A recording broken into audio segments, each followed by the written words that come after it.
Added responsibility ಕೊಡ್ತಿದ್ದಾರೆ ರೀ ನಮ್ಮ ಮುಖ್ಯಮಂತ್ರಿಗಳಿಗೆ. ಕೊಡಲಿ, ಸಂತೋಷ ನಮಗೆ ಭಾರಿ ಸಂತೋಷ.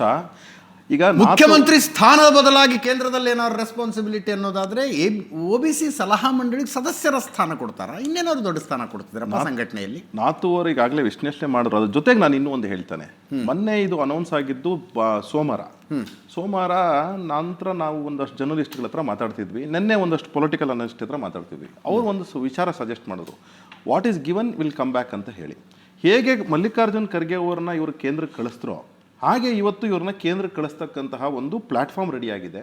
ಈ ಮುಂದೆ ಏನಾಗ್ತದೆ ಅಂತ ಹೇಳಿದ್ರೆ, ಅಕಸ್ಮಾತ್, ಇದು ನನ್ನ ಮಾತಲ್ಲ, ವಿಶ್ಲೇಷಕರ ಮಾತು, ರಾಜ್ಯಸಭೆಯಿಂದ ಇವ್ರನ್ನ ಆಯ್ಕೆ ಮಾಡಿ LOP ಆಫ್ ರಾಜ್ಯಸಭಾ ಮಾಡಿ ಇವ್ರನ್ನ ಕೇಂದ್ರದಲ್ಲಿ ಪರ್ಮನೆಂಟ್ ಫಿಕ್ಸ್ ಮಾಡ್ತಾರೆ. ಅದ್ರ ಜೊತೆಗೆ ಇನ್ನೊಂದೇನೆಂದರೆ, ಲ್ಯಾಂಗ್ವೇಜ್ ಇಶ್ಯೂ ಇರೋದ್ರಿಂದ ಇವ್ರ ಇನ್ಎಫಿಷಿಯನ್ಸೀಸು ಜಾಸ್ತಿ ಪ್ರೂವ್ ಆಗ್ಲಿಕ್ಕೆ ಸ್ಟಾರ್ಟ್ ಆಗುತ್ತೆ ಅಂತ. ಇದು ಒಂದು ಕಡೆ ವಿಶ್ಲೇಷಕರ ಮಾತು. ನಮ್ಮ ಕನ್ಸರ್ನ್ ಇರ್ತಕ್ಕಂಥದ್ದು ಅಜಿತ್ ಒಂದೇ ಒಂದು, ನೀವು ಏನನ ಮಾಡ್ಕೊಳ್ಳಿ, ಸಿದ್ದರಾಮಯ್ಯನವರಾದರೂ ಮುಖ್ಯಮಂತ್ರಿ ಆಗಲಿ, DK ಶಿವಕುಮಾರ್ ಆಗಲಿ, ಪರಮೇಶ್ವರ್ ಆಗಲಿ, ಸತೀಶ್ ಜಾರಕಿಹೊಳಿ ಆಗಲಿ, ಅಥವಾ ಜಮೀರ್ ಅಹಮದ್ ಖಾನ್ ಆಗಿಬಿಡ್ಲಿ, ಅಥವಾ first time MLA Pradeep Eshwaran ಮಾಡ್ಕೊಂತೀರ ನಾಗರಾಜ್ ಯಾದವ್ ಮಾಡ್ಕೊಂತೀರ ಮಾಡ್ಕೊಳ್ಳಿ, ನಮ್ಗೆ ತೊಂದರೆ ಇಲ್ಲ. ನಮಗೆ ರಾಜ್ಯದ ಜನತೆಗೆ ಯಾವ ರೀತಿ ನ್ಯಾಯ ಒದಗಿಸ್ತಾ ಇದ್ದೀರಾ ಅದು ಹೇಳಿ.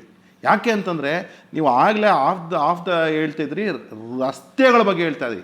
ನಾನು ಇವತ್ತು ಹೇಳ್ತೀನಿ ಕೇಳಿ. ಮಿಡ್ ಡೇ ಮೀಲ್ನಲ್ಲಿ ಇವತ್ತು ಬೆಳಗ್ಗೆಯಿಂದ ಚರ್ಚೆ ಮಾಡ್ತಾ ಇದ್ದೀನಿ. ಮಿಡ್ ಡೇ ಮೀಲ್ ನಮ್ಮ ಇವರು BO ಇವ್ರಗಳ ಹತ್ರ ಯಾವ ರೀತಿ ಸ್ಕ್ಯಾಮ್ ಆಗ್ತಿದೆ ಅಂತ ಹೇಳಿದ್ರೆ, ಆ ಸ್ಕ್ಯಾಮ್ನ ಸರಿ ಮಾಡೋಕ್ಕೆ ಮಂತ್ರಿಗಳ ಹತ್ರ ಟೈಮ್ ಕೇಳಿದ್ರೆ BEOಗಳು ಮತ್ತು DDPIಗಳು ಮಂತ್ರಿಗಳು ಟೈಮ್ ಕೊಡ್ತಾ ಇಲ್ಲ. ನಾನು ಮುಂದೆ ಮಂತ್ರಿ ಇರ್ತೀನೋ ಇಲ್ಲೋ ಅಂತ ಅವ್ರ ಯೋಚನೆ ಆಗಿದೆ. ಜೊತೆಗೆ ಈ ಖಾತಾನ ಸಾಲ್ವ್ ಮಾಡೋಕ್ಕೆ, ಈ ಖಾತಾ ಪ್ರಾಬ್ಲಮ್ ಏನಿದೆ, ಬರೀ ರೆವಿನ್ಯೂ ಮಿನಿಸ್ಟರ್ ಅವ್ರ ಕ್ಷೇತ್ರ ಬ್ಯಾಟರಾಯನಪುರದ ಕ್ಷೇತ್ರದಲ್ಲಿ ಮಾತ್ರ ಸಾಲ್ವ್ ಮಾಡ್ತಾ ಇದ್ದಾರೆ. ಇಡೀ ಸರ್ಕಾರದ ಇಡೀ ರಾಜ್ಯದಲ್ಲಿ ಈ ಯಾರ್ಯಾರು ಈ ಖಾತಾ ಪ್ರಾಬ್ಲಮ್ಸ್ ಇದೆ, ನಮ್ಮಂಥವ್ರಿಗೆಲ್ಲ ಒಂದು ರಿಕ್ವೆಸ್ಟ್ ಮಾಡಿದ್ದೀವಿ, ಟೈಮ್ ಕೊಡಿ ಸರ್, ಇದನ್ನು ನಾವು ಎಕ್ಸ್ಪ್ಲೈನ್ ಮಾಡ್ತೀವಿ ಏನೇನು ಪ್ರಾಬ್ಲಮ್ ಇದೆ ಅಂತೇಳಿ ಟೈಮ್ ಕೊಡ್ಲಿಕ್ಕೆ ರೆಡಿ ಇಲ್ಲ. ಅವರು ಅಪೂರ್ವ ಬಿದ್ರಿ ಅಂತ ಹೇಳಿ ಒಬ್ಬ AC ಸಸ್ಪೆಂಡ್ ಮಾಡೋದಕ್ಕೆ ಇವ್ರ ಹತ್ರ ಟೈಮ್ ಇಲ್ಲ. ಅಂದರೆ ಇನ್ನು ಯಾವ ರೀತಿ ಲಾಬಿ ಮಾಡ್ಕೊಳ್ತಾರೆ ಒಬ್ರಿಗೊಬ್ರು ಅಂತ ನೋಡಿ. ಜೊತೆಗೆ ಓಲಿ ಬಿಡಿ, ಹತ್ಲಾ ಕಡೆ ಸ್ಯಾಲ್ರೀಸ್ ಆದರೂ ಕೊಡೋದು ಬೇಡವಾ ಸರ್? ಏನ್ ಸರ್ 3 ತಿಂಗಳು? ಒಂದು ನಿಮಿಷ, ನಾನು ರಾಜ್ಯದ ಜನತೆ ಪರವಾಗಿ ಮಾತಾಡ್ತೀನಿ. ಅಡ್ಮಿನಿಸ್ಟ್ರೇಷನ್ ಬಗ್ಗೆ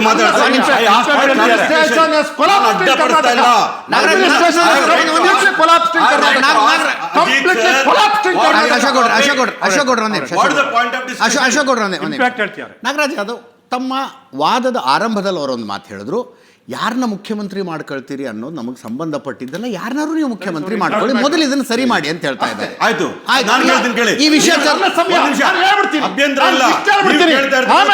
ರಾಜ್ಯದ ಕಾಂಗ್ರೆಸ್ ಪಕ್ಷ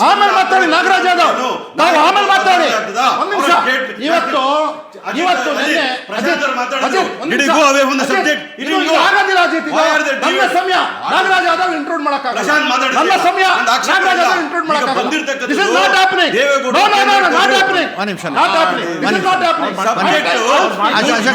ನೀವು ಅಜೆಂಡಾ ಡಿಸೈಡ್ ಮಾಡ್ತೀರಾ, ಚೇಂಜ್ ಮಾಡ್ತಾರೆ. ಅಶೋಕ್ ಕೊಡ್ರಿ, ನಾಗರಾಜ್ ಯಾದವ್ ಪ್ರಶಾಂತ್ ನಾಥ್ ಅಂಪೈರ್ ಜಾಗದಲ್ಲಿ ನಿಂತ್ಕೊಂಡಿರೋರು, ಅವ್ರು ಯಾವಾಗ ಬಾಲ್ ಹಾಕಬೇಕು ಅಂತ ಹೇಳ್ತಾರೆ. ಒಂದ್ ನಿಮಿಷ ಸರ್, ನಾನು ಸರ್ ಅವ್ರು ಏನ್ ಬೇಕಾದ್ರೆ ಮಾತಾಡ್ಕೊಳ್ಳಿ ಸರ್. ನಿಮ್ನ ಕೇಳ್ದ ಕ್ಲಾರಿಫಿಕೇಶನ್ ಕೇಳಿದೆ ನಾನು.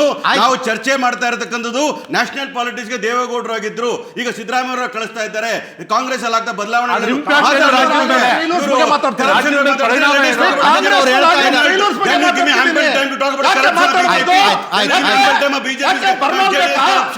ಬರ್ನಾಲ್ಬೇಕಂದ್ರೆ ನಿಮ್ಗೆ ಬರ್ನಾಲ್ಬೇಕಾ? ಒಂದ್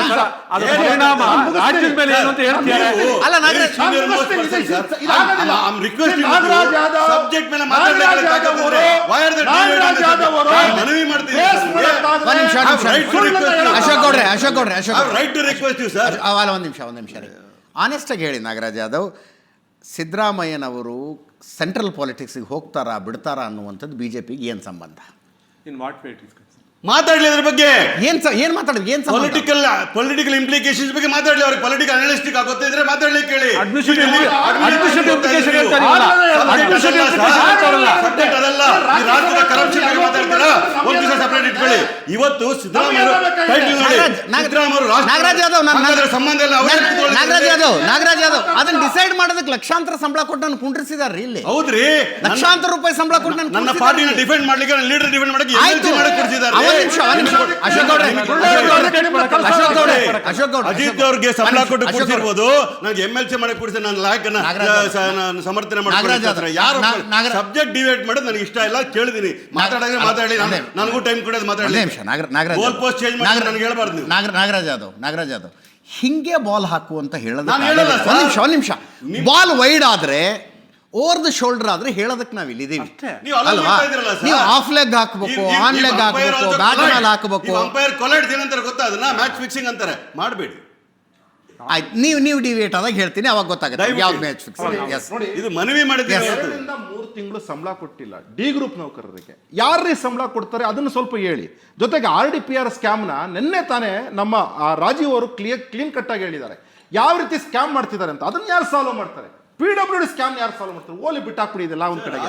CSA ಅಂತಿದೆ, ಸೆಂಟ್ರಲ್ ಮತ್ತು ಸ್ಟೇಟ್ ಫಂಡ್ ಸ್ಕೀಮ್ಸ್ ಅಂತ ಅಂದ್ಬಿಟ್ಟಿದೆ. ಅದಕ್ಕೆ ಇವತ್ತು 60% ಕೇಂದ್ರ ಕೊಟ್ಟು 40% ರಾಜ್ಯ ಕೊಡೋದು. ಒಂದು ಡಿಪಾರ್ಟ್ಮೆಂಟ್ ಹೇಳ್ತೀನಿ ಅಜಿತ್, ಈ ಸ್ಕಿಲ್ ಡೆವಲಪ್ಮೆಂಟ್ ಫಾರ್ ಈ ಸ್ಟ್ರೀಟ್ ವೆಂಡರ್ಸ್ ಅಂತ ಇದೆ ಅಥವಾ ಆರ್ಟಿಸನ್ಸ್ ಅಂತಿದೆ. 1800 ಕೋಟಿ ಕೇಂದ್ರ ಕೊಡುತ್ತೆ, 1200 ಕೋಟಿ ರಾಜ್ಯ ಕೊಡಬೇಕು. ಈಗ 2 ವರ್ಷ ಸಿದ್ದರಾಮಯ್ಯನವರಲ್ಲಿ ಸೈಡ್ ಲೈನ್ ಮಾಡಲಾಗ್ತಾ ಇದೆ ಅನ್ನೋ ಪ್ರಶ್ನೆಗೆ ಇಷ್ಟೊತ್ತು ನೀವು ಕೊಟ್ಟಿದ್ದು ಉತ್ತರ ನೋಡಿ. 2400 ಕೋಟಿ ರೂಪಾಯಿ ₹1 ರಿಲೀಸ್ ಮಾಡಿಲ್ಲ. ಯಾರನ್ನ ಸೈಡ್ ಲೈನ್ ಮಾಡ್ಕೊಳ್ಳಿ.